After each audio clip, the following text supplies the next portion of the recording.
Good. Step one.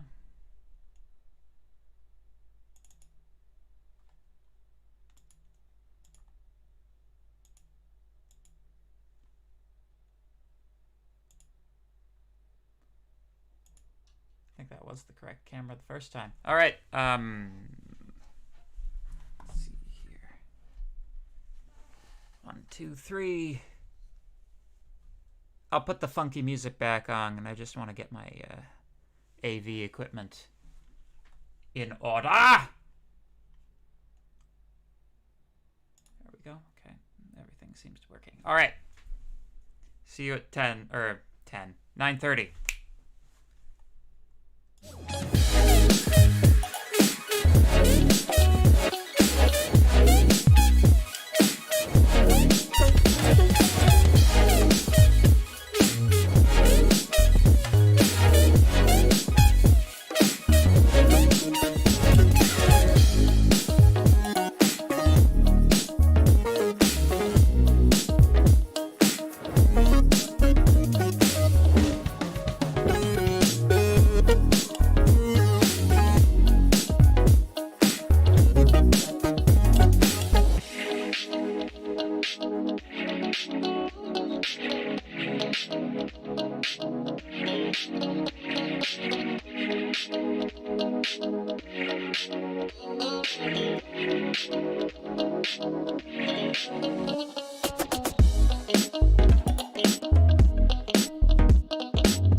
Welcome, welcome, welcome, welcome, welcome. Welcome, everybody. Just to address your comments quickly in the chat about people not being able to be here, etc., because they've got other stuff that they're doing this fine and handsome morning. Yeah, don't worry. There's no like attendance or anything. We don't work like that here. I couldn't be bothered to keep track of whether you show up or not. So you know. Also, the like there are no marks in this class for attending. You know, you're all adults now, so you're all considered big enough and ugly enough to decide for yourselves whether or not the classes are worth your time. I think they're worth your time, you know, but that's just me. I'm a little bit biased. So yeah, cool. Ba-ba-da-ba-da, everybody. Got a great, big, good, huge class. This is awesome. So, welcome to university! This is going to be the first class for the computer science people, I'm pretty sure. Unless you guys had a class at 8:30, in which case, 8:30 class, stealing my thunder. Jeez. But anyway, so yeah, I am Mr. Nicholas Moore. I'm not yet a doctor. Hopefully by the end of the semester I will be. And this is Computer Science 1MD3 Introduction to Programming. So if you're not in the right class, that's impossible because you could only be here if you'd got this link off the Avenue page anyway. So, yes. To answer another common question before we get right into things, there are no tutorials this week.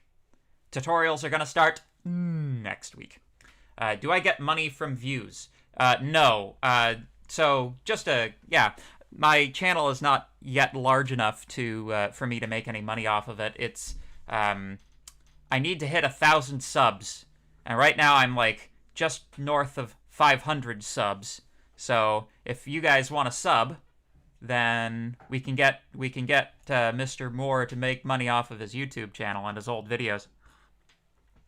I would never charge money for live streams that I'm currently doing, because the university is already paying me to do them. That just doesn't make any horse sense. So, ho-ho. Thank you. And hit that bell thing, or whatever the things they tell you to do. Like button, share, subscribe, comment. Ho-ho. Wonderful. So let's yeah, thanks guys. So let's go through the course syllabus. That's always a good place to start. Wonderful. You guys are awesome. Thank you. Yeah, so this is Computer Science 1MD3.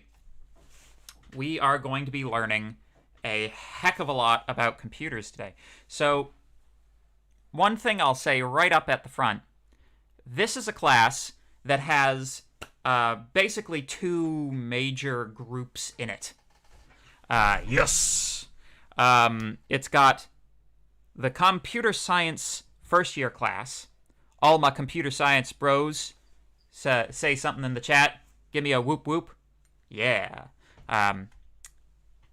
Someone disliked. Oh, that's okay. As long as the ratio is still okay. Let's see. 53 likes. Jeez. Okay, thank you. That's more than I'm gonna get for the rest of the semester for sure. Put together. But yeah. Anyway. So this class has the computer science people on one side, and like the rest of y'all on the other side. Ah, there we go. Whoop whoop. 700 subscribers. Amazing. You guys are amazing. So, for all of you people who are not computer science students, a certain amount of you will be taking this as a minor. That's a lot of whoops. Whoop-de-doop. I kind of just want to say, if you feel like like if you're judging how well you're doing in the class by looking at other people in the class and how well they're doing in the class, that's probably not going to be a great way to go about it. Hey! Mark's here. Mark is one of our TAs. He's in the chat. Moonstar in the chat.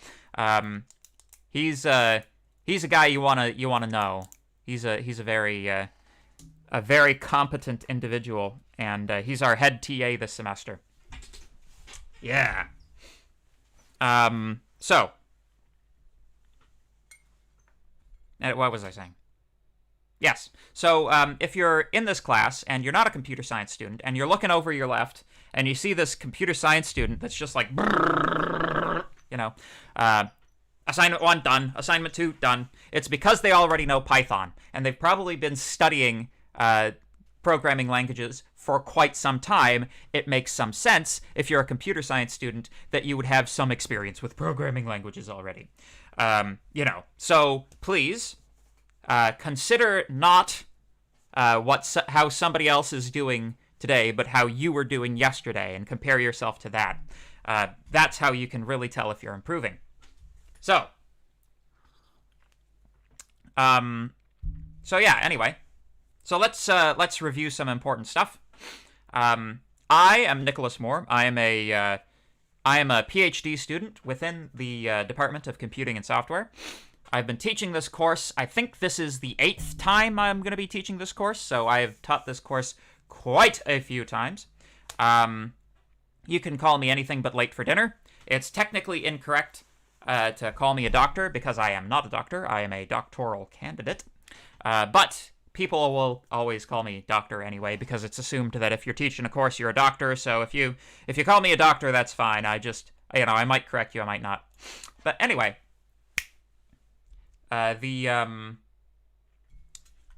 so we have a gang of 4 TAs. We're going to be expanding this to 5, actually, because I hate Mosaic. I hate it with a passion.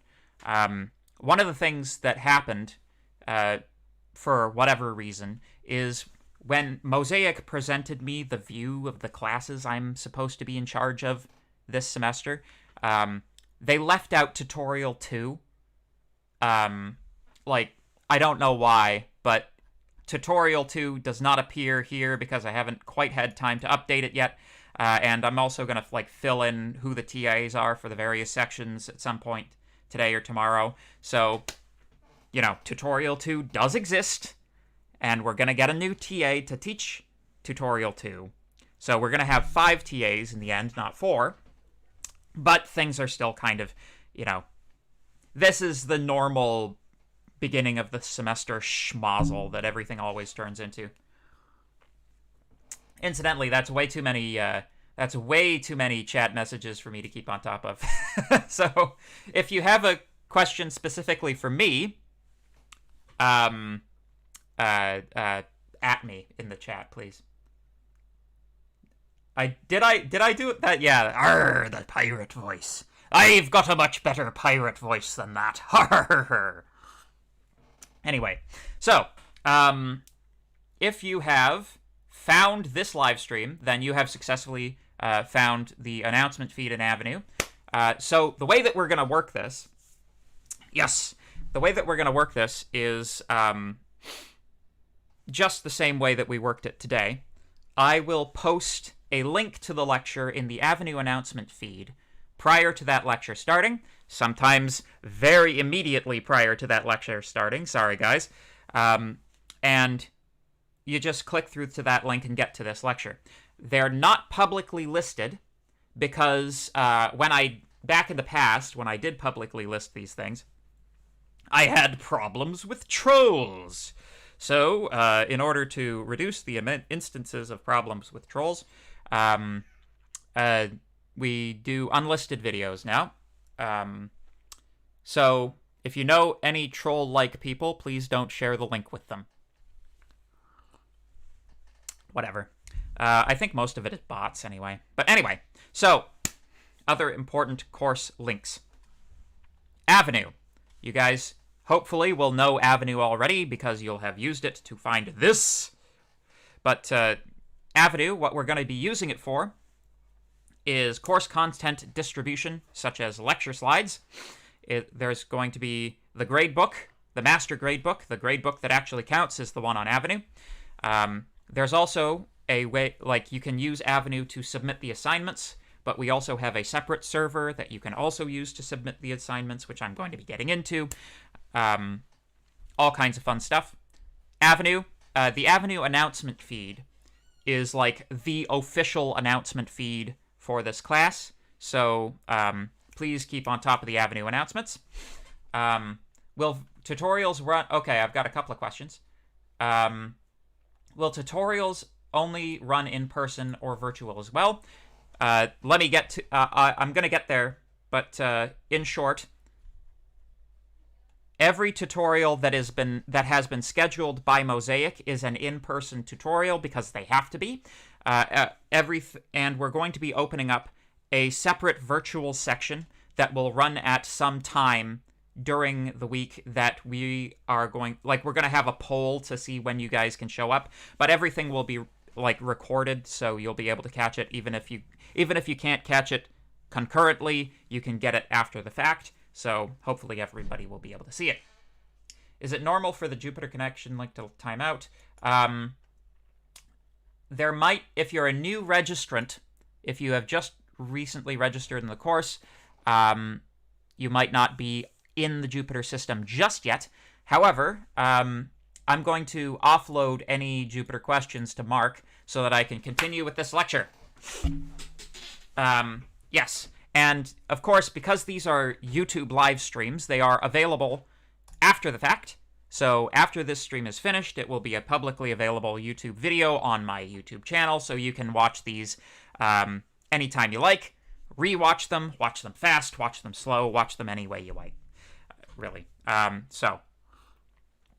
So if you're asking if this class is synchronous or asynchronous, it is both. If you attend class synchronously, you get the right to ask questions during class. If you do not, then you don't.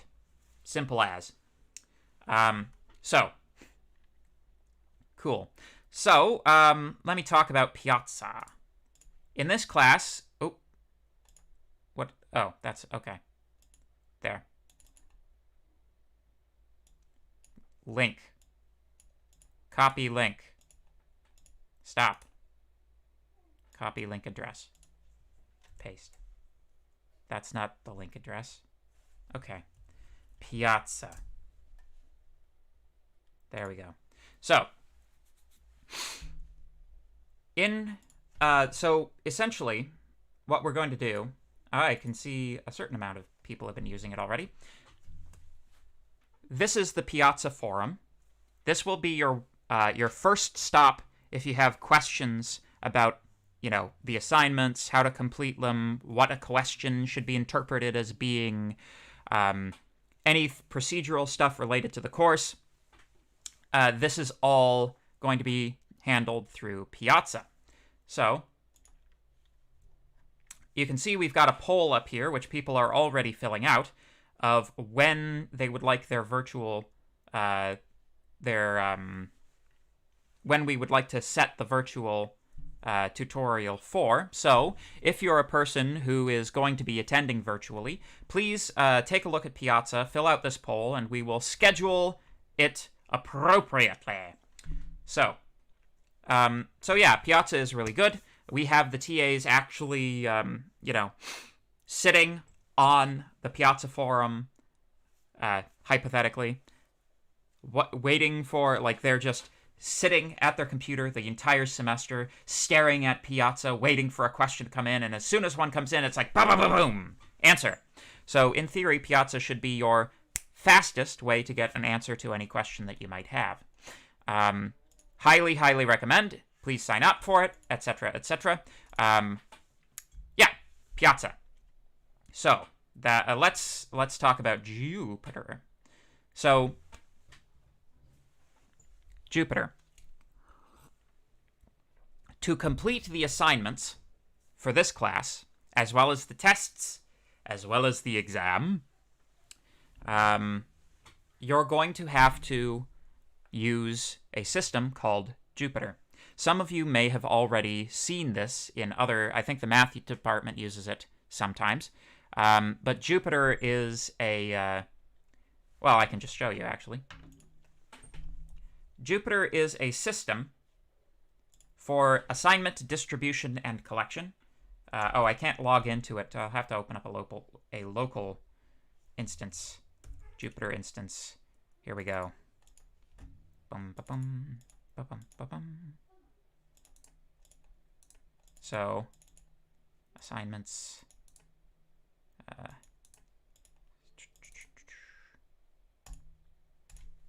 Jupyter Notebook. If I'm blowing your minds right now, that's Linux. So, Jupyter Notebook is basically just this cool little thing where you have code embedded in documents. So you can, this is what your assignments are going to look like, roughly. You'll have, question 1, blah, blah, blah. And then down here, you'll be able to actually put a Python program. So 3 plus 5 is 8. That's a very simple Python program.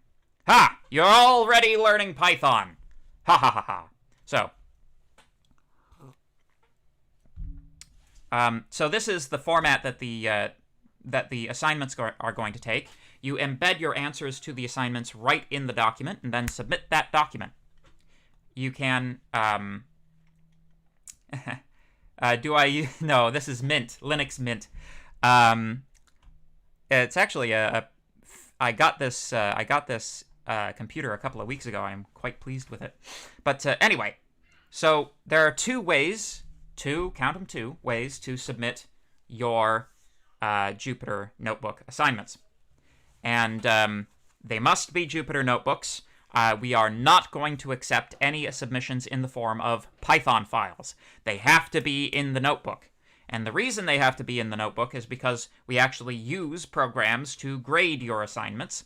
So, and that's going to open up a whole nother set of questions, but we'll just keep trucking.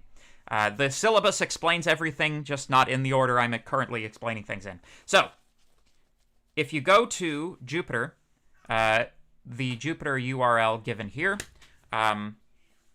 you should have an account set up. If you don't have an account set up, then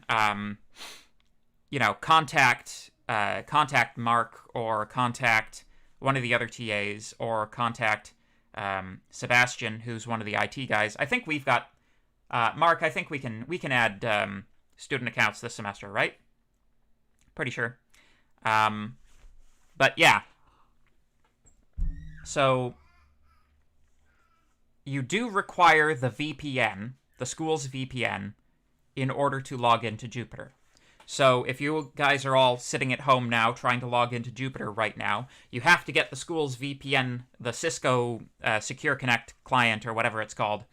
You have to get that first. So there are instructions on how to do that on the UTS website. So please take a look at that when you have the time.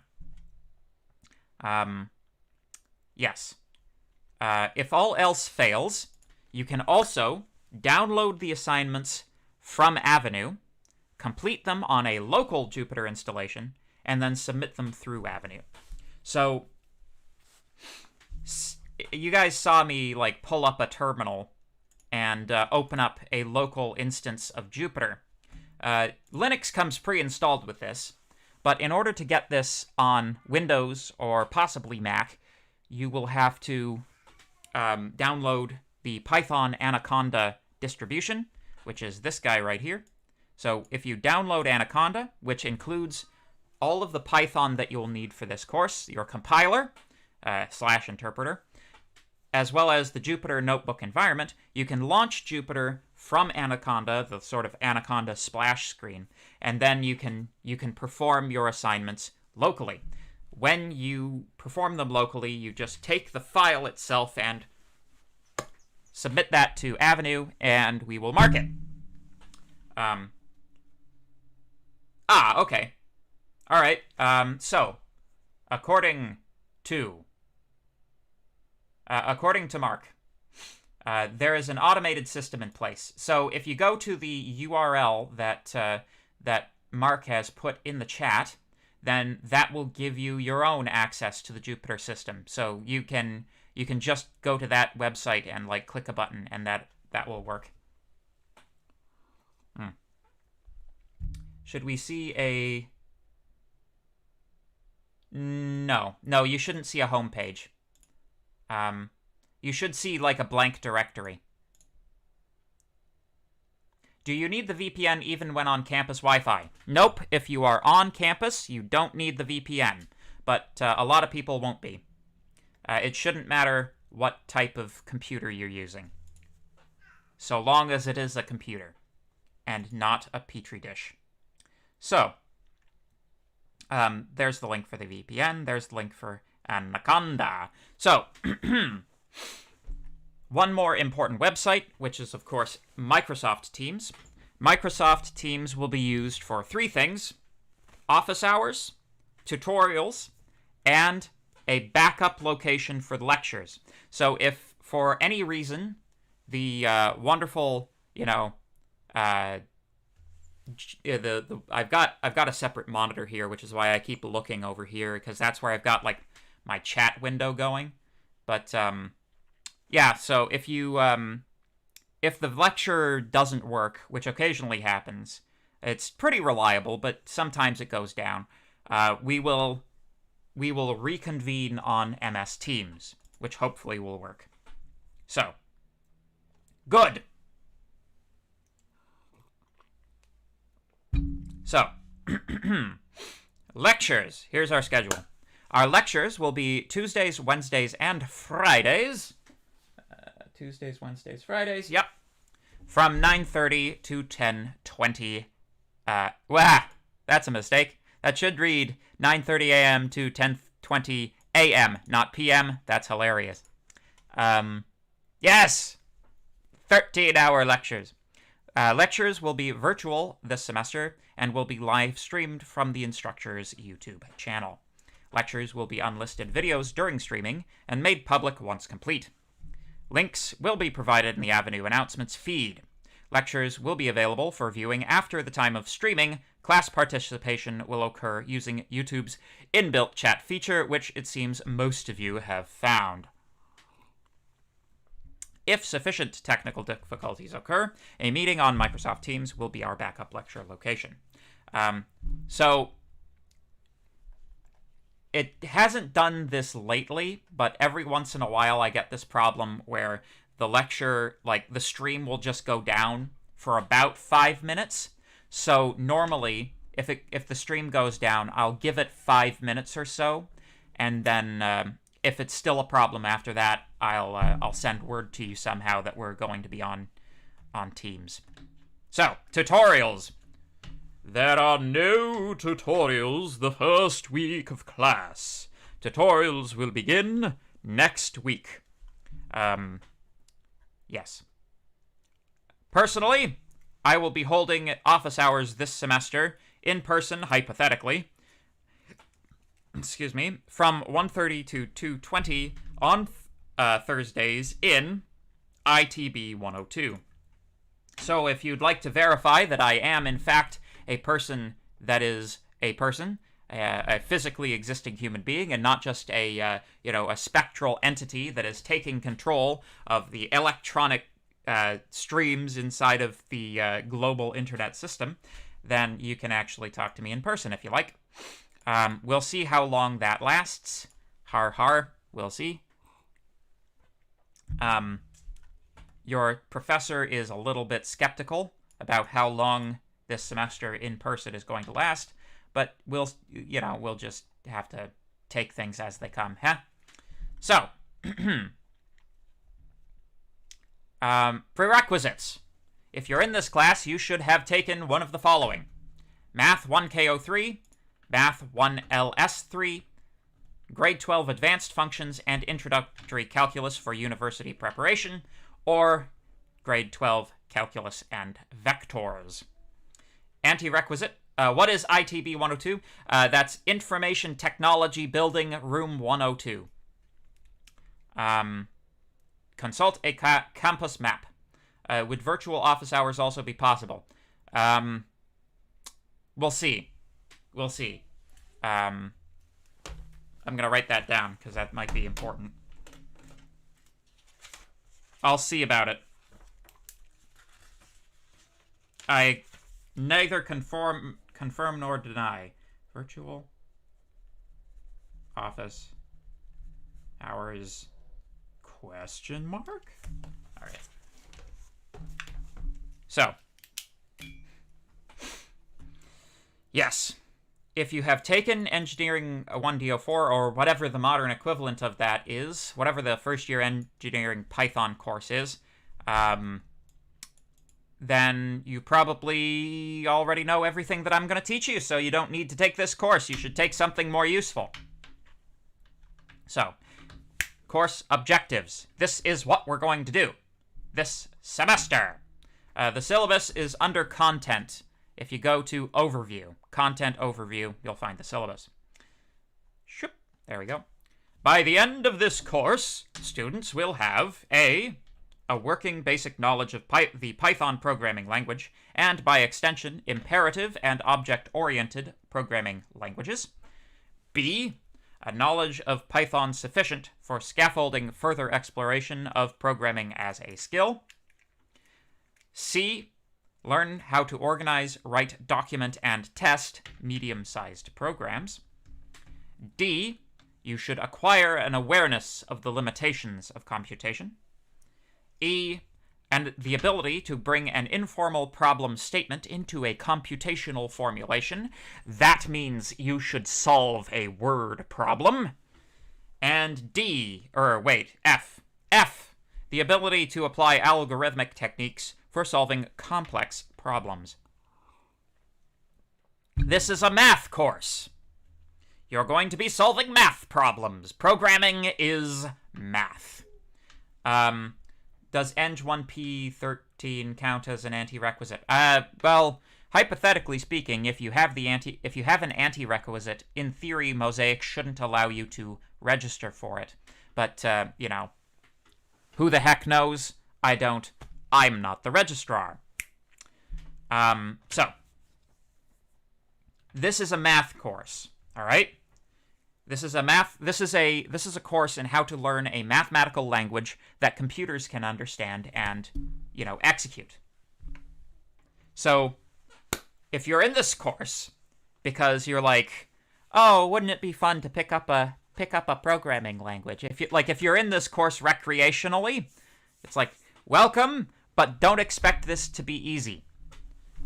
Computer science programs have a somewhat notorious reputation for being some of the hardest electives that you can take, and this is not completely unfounded, shall we say. This is not going to be an easy course. If you already know Python, it's probably going to be an easy 12 because you'll already know everything we're going to be teaching. But in general, you should expect this course to not be like I'm going to expect you to work in this course, If you don't work, you don't get paid. Simple as. So let's talk about the thing everybody wants to know.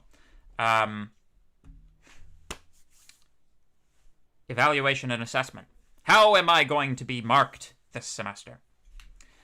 First of all evaluations in this course are individual in nature. No group work will be assigned, so don't collaborate in that manner with people. All assessments in this course will use Jupyter Notebooks. There are two ways to get and complete the assessments that I have already stated. You log into Jupyter directly, or you download the assessment and fill it out in Anaconda. Assignments. So we've got 40% for assignments, 30% for tests, and the final exam will be 30%, which, if you add all of that up, equals 100%. So, the assignments. Assignments will be written using the online learning platform Jupyter. The assignments are designed to reinforce... that link is bad. I just noticed that. Don't do this one. Do the link at the top.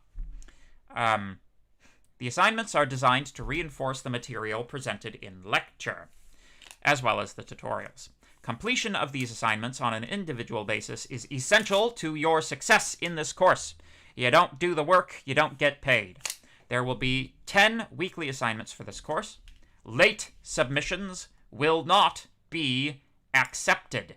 Assignments will be due Sundays at midnight. That is to say, 12 a.m. Eastern Standard Time. For further information, there's an timeline outlined in Section 4 of this document. Assignments will be auto-graded using Jupyter. Assignments will often contain bonus questions, which are more difficult in nature. However, the amount your assignment marks will contribute to your grade cannot exceed 40%, even if your average assignment mark was, for example, 110%. So, there are bonus marks, but they're category restricted to whatever they are on. Bonus marks from assignments only apply to assignments. Bonus marks on tests only apply to tests, etc., etc. There will be 2 midterm tests, dates set in Section 4. The tests will be in take-home format and distributed through JupyterHub. The tests are open book, but collaboration between students on test questions will not be tolerated. You will have 24 hours to complete each test. The tests will be cumulative. The test will also feature bonus questions, but your total amount, blah, blah, blah, etc., etc. Same policy as assignments. By Sunday at midnight, do I technically mean the start of Monday? Yes! Yes. Yes. So, yeah, if you're having difficulty, like, understanding the Jupyter thing, we're going to be doing our first assignment on that. We're going to be doing our first tutorial on that, so, yeah, that's good. Don't worry, the whole point of this course is to teach you, so if you don't know already, that's fine, because we're going to teach you. Good. Final examination. Oh, that says 40%. It should say 30%. Sorry about that. The exam will be in take-home format and distributed through Jupyter. The exam is open book, but collaboration between students on test questions is strictly forbidden. You will have 24 hours to complete the exam. So I should, just at the beginning here, tell you guys how the tests work. Because take-home format, what the heck does he mean by that? So, how it works is we are going to have the tests open for a 24-hour period. Within that 24-hour period, you are free to work on the test for as long as you like. You just have to have the test submitted by the end time of the test. The reason that we do this is because there are still a certain number of people who are taking this class from different time zones all around the world. So, it seems somewhat unfair to schedule a test for, 2 o'clock in the afternoon here and have that be, 3 o'clock in the morning or 1 o'clock in the morning in Japan or in China or, one of those other places that on the literal other side of the planet from where I am currently sitting. So what we do is we open it up for 24 hours. That means everybody gets a full day to work on the test, or possibly 2 half days, depending on how it falls. It could be like 5 to 5 for you. So yeah, you get that amount of time to work on it. It must be submitted at the end of the time, but there's no time limit for the amount of time you get to work on it in between. With respect to it being a take-home test, that also means that it's an open book test. And when we say open book, we mean, you are permitted to consult websites such as Wikipedia and Stack Overflow, but not other people. So don't use Chegg, obviously. Don't pay someone to give you the answers to the tests, because that's cheating and wrong. we will be watching for you. And don't talk to other people while you're writing the test. Again, because that's academic dishonesty. But we're going to get to academic dishonesty. So, first day of classes is today. Last day of classes is December 8th. I reserve the right to modify information stated below, blah, blah, blah, blah, blah. It's possible that I kept this little blurb in my course outlines for years, and then the pandemic happened, and I had to actually use it. So barring something worse than a global pandemic happening, probably this is what you see is what you're gonna get. But we could always have like a gigantic meteor strike the Earth and cause a extinction level event with dust blocking out the sky and massive crop failures. So we'd have to the remnants of humanity would have to go into caves and live off of sucking the algae off of stalactites. But but we would still have this course go on. Anyway. So, topics in this course: intro, programming and expressions, statements and control flow, structured data types, functions, abstraction and recursion, numerical computation, testing and exceptions, permanent memory interaction, classes and object-oriented programming, graphing, time, databases, machine learning, exam review. If you don't know what these things mean, that's the point of the course. We're going to teach you. So one quick note about the test and exam schedule. If you have a testing accommodation, please get that in now. Please, this week. If you have an SAS accommodation, we'd like to hear about them up front. So we calculate your accommodation based on a 24-hour test writing period. So if you've got like 30 minutes to the hour, then you get an extra 12 hours, basically. That's how the accommodations work. Oop. Generally speaking, people don't need them in this class because it's the kind of test, hopefully and typically, where the degree of time crunch that you're under is much less compared to a test that only takes an hour or two. But, mileage may vary, to each their own. So, resources. There is a textbook, but it's not compulsory. There are weekly readings from it listed on Avenue, and if you'd like to get really into programming, it's a really good textbook. I like it a lot. But reading it is not compulsory. There are no questions. We need you, to fill out the assignments, you don't need questions out of the textbook or anything like that, is definitely the case in calculus classes. But yeah, so this is also a good book, Python Programming, An Introduction to Computer Science. Oh, yes. So the book, the primary book is John V. Guttag, Introduction to Computation and Programming Using Python with Applications to Understanding Data, 2nd edition. So, the python.org documentation is also going to be invaluable. So if you, hopefully this link works.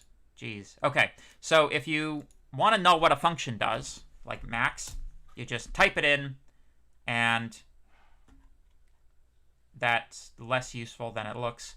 Come on. Documentation. Docs. There. Okay. Quick search. Max. There we go. Audio loop. No. You can see there's a lot of max functions. But anyway. So that's how you can look stuff up, which is cool.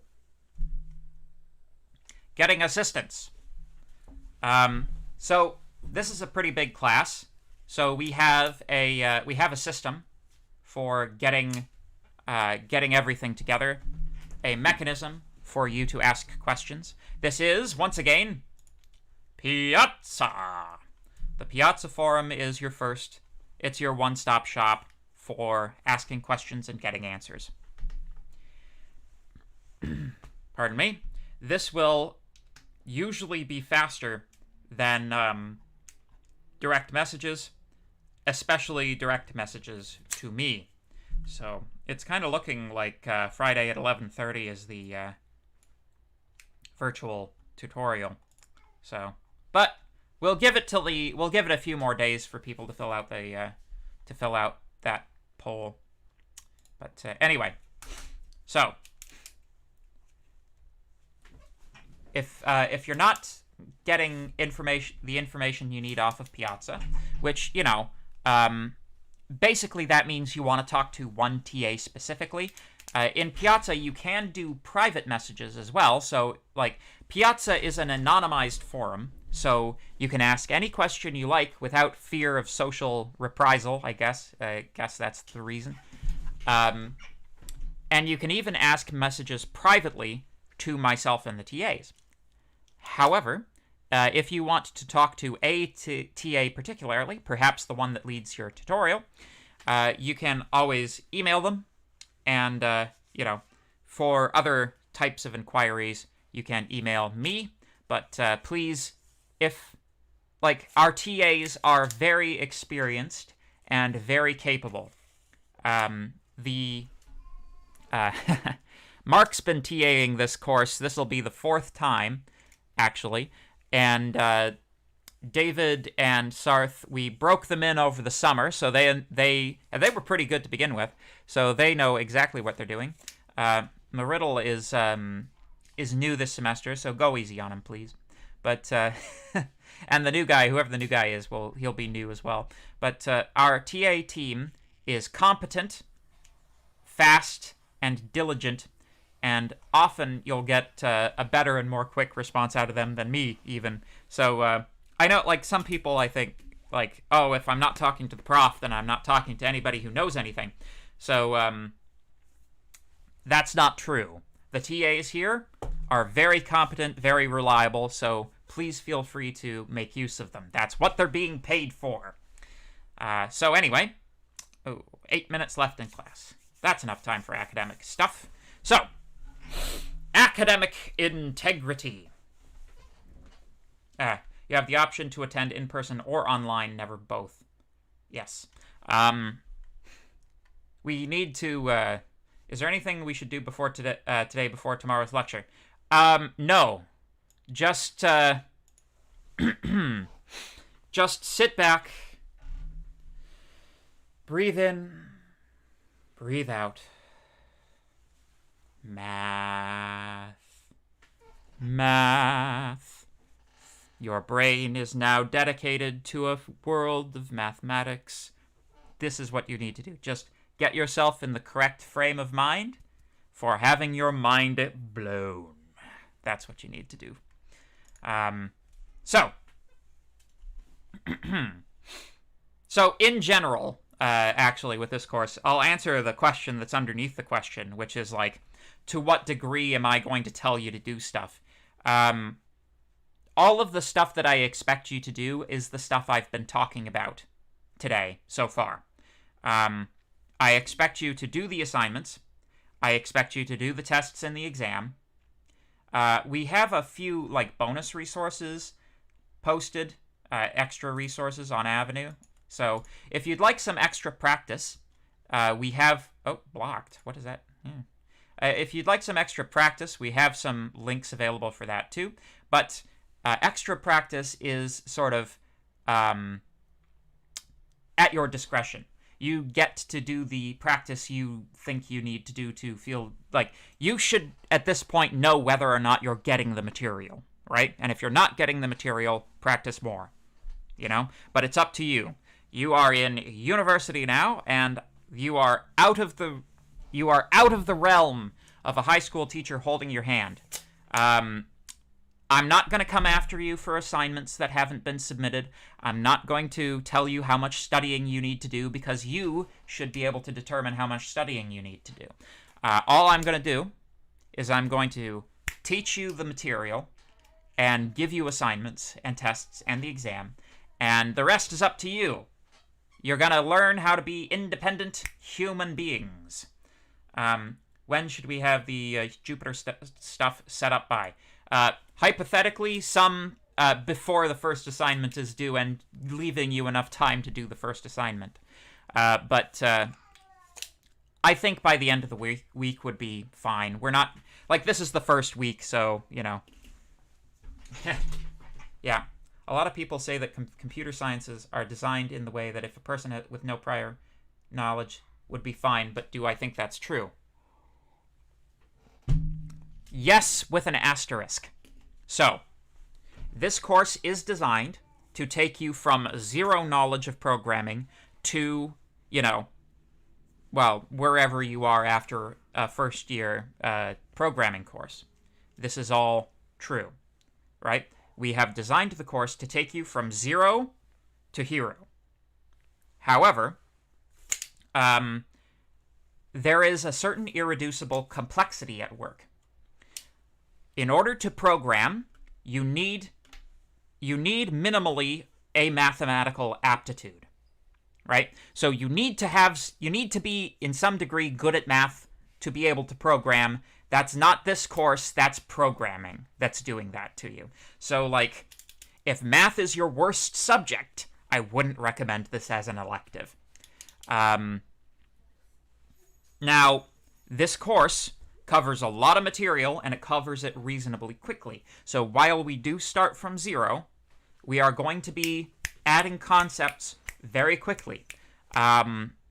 Within the if you've never programmed before, it's going to be absolutely critical that you are paying attention in the first, 3 to 4 weeks of this class. Because those are the foundation, that's the foundation on which all programming skill is based. Basically, we're going to be talking about variables, if statements, and while loops, and function declarations, and a few other things as well. But if you don't know that stuff, then you're not going to do well in this course. Or in any programming ever, because it's fundamental knowledge. So, yeah. So, again, don't look at these comp sci people who already know how to program, see what an easy time they're having of it, and say to yourself, oh, well, that's just, this course isn't made for me, it's made for them. And it's like, well, no. It's like, I'm trying to teach two different, people with, like, almost no knowledge of programming at the same time as people with lots and lots of knowledge of programming. So I have to make it kind of interesting for everyone, but, yeah, anyway. Perhaps that's enough said about that. So, academic integrity, I want to get this through in I got 3 minutes to get through the rest of this, so let's do it. Academic integrity. You are expected to exhibit honesty and use ethical behavior in all aspects of the learning process. Academic credentials that you earn are rooted in principles of honesty and academic integrity. Academic dishonesty is to knowingly act or fail to act in a way that results or could result in unearned academic credit or advantage. This behavior can result in serious consequences. For example, a grade of 0 on the assignment, that's the least serious consequence. Loss of credit with a notation on the transcript, that's a medium strength consequence. Or suspension or expulsion from the university. That is the most serious consequence. It is your responsibility to understand what constitutes academic dishonesty. For information on the various types, check out that link. That's the, the Integrity Office's link on what academic dishonesty is. The following illustrates only 5 forms of academic dishonesty. 1. Plagiarism. The submission of work that is not one's own as one's own. 2. Improper collaboration on group work. 3. Copying or using unauthorized aids in tests and examinations. 4. Allowing your work to be copied by another student. You are just as guilty as the copier. 5. Submitting for academic credit. Work that was already submitted for academic credit. A lot of people don't know that one's is prosecutable, but it definitely is.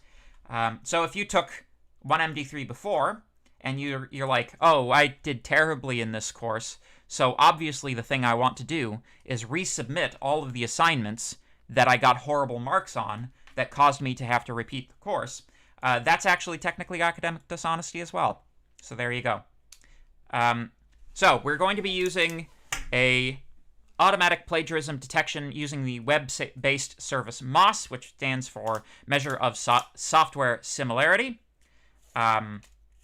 Basically, it just runs all of these things and compares everybody's work to everybody else's work. Don't be fooled. Contrary to public opinion, a person's code is as unique to them as an essay would be. The argument, well, there's only one way to solve the problem anyway, will be dealt with by the swift wings and iron zero-giving fist of electronic justice. I'm going to skip the rest of this. If you would like, read it on your own time. That's what you can do for tomorrow, is read the rest of this stuff. Particularly if you've never seen one of these documents before. So, cool. I gotta end the stream here because I got another class to get to. But welcome to university. Hypothetically, the best years of your life, so make them count, okay?